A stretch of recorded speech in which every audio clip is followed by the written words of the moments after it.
So is Dr. Fauci wrong then when he says that COVID-19 is shown to be nearly 10 times deadlier than the flu? Initially, maybe that was true. But again, I'm going through the numbers. I'm not saying who's wrong or right. I'm going through the science and through the numbers. And I, like you, have been watching media and studying this for 2 months, night and day. I go to bed at 2 or 3 in the morning. Every day I read after my shift and I say, what's going on here? I'm not in an ivory tower. I'm in seeing patients every day and I'm collecting my own data. I didn't have data 2 months ago. I just shared my data. 6.5% of all patients we tested are positive. That's actual, unfiltered, non-political data. So respectfully, to go off that question, and I know you guys are obviously very intelligent, very accomplished physicians, do you think that you guys know more than the top immunologists in the entire United States, and that basically every country in the world has got this wrong, that accelerated urgent care has got this right? I'm not saying, again, I'm sharing the data. I'm not saying we're right, somebody's wrong. But your conclusions from that data are different than what the top doctors worldwide are concluding. Why is that? Why they had no data.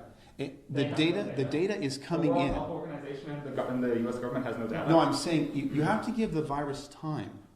From December to now, there was tons of hypotheses. You have to let the data work. Let the virus rise up. Then we study it and we see, did we respond appropriately? Initially, the response, fine, shut it down. But as the data comes across and we say, now wait a second, we've never, ever responded like this in the history of the country. Why are we doing this now? And obviously, Dr. Fauci is a world-renowned immunologist, and a lot of the data that they originally gave us was theoretical, because coronavirus is a new virus. We've studied coronavirus since the 70s. Coronavirus was... we've studied different coronaviruses. This one is novel. Like SARS is a form of coronavirus, MERS is a form of coronavirus. Sure. We've studied different types, but this one is new. So with all due respect, again, we haven't studied this virus. But if you let me finish... Let me finish. So every year, according to your argument that you just made, every year... Not an argument, just a question. Every year when we get the flu, it's a new flu virus, correct? Correct. But 99% of it is flu, correct? The way viruses change, they undergo mutations through their DNA, deoxyribonucleic acid. There are different types of mutations which either cause increased virulence and more likely decreased virulence meaning how dangerous a virus is. So when coronavirus was, we've been studying coronavirus since the 70s. And this type of coronavirus that came out was first and foremost transmissible through human beings, and that was new. And I think any time you have something new in the medical community, I've been a doctor for 26 years.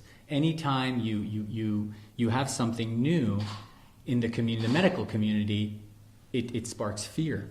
And I would have done what Dr. Fauci did, so we both would have initially. Because the first thing you do is you want to make sure you limit liability and limit deaths. And I think what they did was brilliant initially. But, looking at theories and models, which is what these folks use, is very different than the way the actual virus presents itself throughout communities. And there's different communities we're talking about here. Bakersfield, a lot more widespread than Manhattan. Very, very different. So you can't really... theory and reality are not always the same, and that's what Dr. Erickson is presenting. It's not about being right or wrong. Medicine, what they teach us is you practice medicine. I'm learning every day, so is Dr. Erickson. We all learn every day. It's not about being right, who's wrong. It's not a basketball game, who made the basket, who didn't. It's about looking at trends and saying, hey, we're not seeing what they've been talking about for the past 6 to 8 weeks. We've crippled the economy. There's a lot of domestic issues going on. Is social isolation warranted for the healthy? So I understand that you guys are seeing drawing different conclusions from the same data. Why is that? That's my question. Because we're actually seeing the patients. Dr. Fauci hasn't seen a patient for 20 years. I'm just saying, it's in general, a lot of the figureheads are not. It's like the general contractor versus the sub. He's not seeing patients. He's in an ivory tower.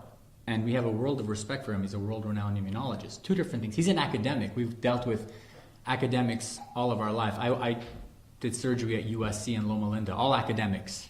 But academics and reality is two different things. In medicine, you have to make educated decisions with the data that you have. I can sit up, in the 47th floor in the penthouse and say, we should do this, this, and this, but I haven't seen a patient for 20 years. That's not realistic. We're using the basic data that we have here, which we're happy to share with you guys. We have all the data. This is our data from Kern County. And because we're the largest testing center for Kern County, we're assuming our data is accurate for this specific area.